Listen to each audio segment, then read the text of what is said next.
If a person survives an ordinary span of 60 years or more, there is every chance that his or her life as a shapely story has ended, and that all that remains to be experienced is epilogue. Life is not over, but the story is. The temptation of that big magazine money, too, was part of a learning machine. You are penalized immediately for any errors. And writing for the magazines, they told me an awful lot about how to tell a story. Because I would mail off a story and wait for the money to come, and the money wouldn't come. The story would come back instead, and they would tell me what was wrong with it. And they were right. My first ancestor, named Vonnegut, arrived in Indianapolis slightly before the Civil War, 1855, perhaps, and he was a merchant. And he proposed to sell silk, and I believe everything he wore, except his shoes, was made of silk when he arrived in Indianapolis, showing how much he believed in this substance.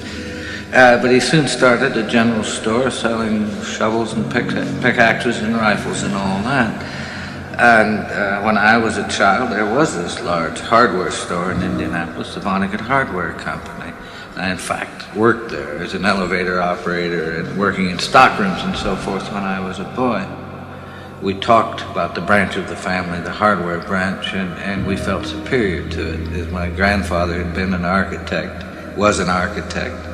My father became his partner in architecture, and the Great Depression hit, and there was no business done in architecture as buildings stopped. And so my father, when I knew him, was a demoralized man, as there was no work for him to do.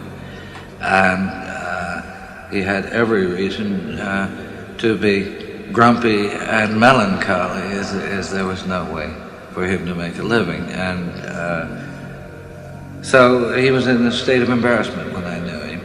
And during the Depression, when people were looking for radical solutions to economic problems, it became a technocratic family. They believed that scientists and engineers and mathematicians should run the world, that they were the only people with common sense. I had money piled up. I've never been this rich. There was all this unused currency all over the house. It would come by mail. And so that's how I began, and that opportunity doesn't exist now for American writers.